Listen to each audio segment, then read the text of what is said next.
नमस्कार मित्रांनो, मी रोहित। माननीय उपमुख्यमंत्री एकनाथ शिंदे साहेबांनी लाडकी बहीण योजनेबद्दल काय सांगितलं आहे ते बघूया। ते कधी देणार आणि त्यालाच धरून माझा असा प्रश्न आहे की खरं तर ती स्कीम तुम्ही आणलीत, लाडकी बहीण योजना, आणि त्याचं फल आपण पाहिलं। मात्र कुठेतरी आता राज्याची जी अवस्था आहे एकंदरीत वित्तीय, ज्या आर्थिक वेगवेगळे पेमेंट्स करताना कॉन्ट्रॅक्टर्सचे असो, काही स्कीम्सचे असो, पैसे वळवावे लागतात, शिरसाटांचे खास, ते फार नाराज असतात दरवेळेला। एकंदरीत हे बघता कुठेतरी ती राजकारणासाठी म्हणून केलेलं एक उचललेलं पाऊल आता डोईजड होतंय असं वाटतं का? बिलकुल नाही। बघा, लाडकी बहीण योजना जी आम्ही केली, आज अनेक लोक आम्हाला भेटतात। आज 1500 रुपये महिन्याला त्यांच्या खात्यामध्ये जात आहेत।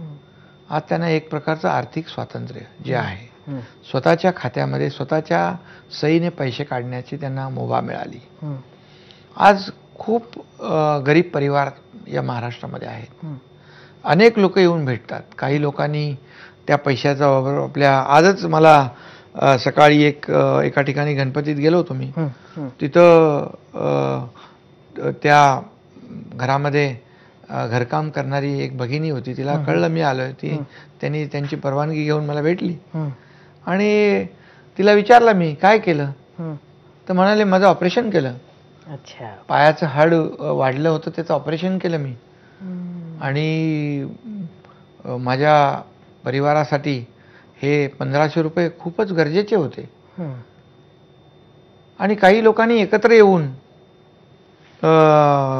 बचत गट केले, काही लोकांनी एकत्र येऊन छोटा व्यवसाय सुरू केला। नक्कीच। आणि अशा अनेक सक्सेस स्टोरी आहेत। म्हणजे हे अर्थव्यवस्थेतच पैसे आले। आणि काय म्हणजे आपण म्हणतो सर्वसामान्यांचं सरकार, मग या सर्वसामान्य भगिनींना, एक त्यांच्या कुटुंबाला जर आपण एक आधार दिला तर त्याच्यामध्ये वावगं काय? महाराष्ट्र हे मोठं राज्य आहे आणि ठीक आहे, थोडाफार कसरत करावी लागते, परंतु हे सरकार, महाराष्ट्र राज्य जे आहे। अशाच नवनवीन व्हिडिओसाठी, अपडेटसाठी चॅनलला लाईक करा, सबस्क्राईब करा। धन्यवाद मित्रांनो।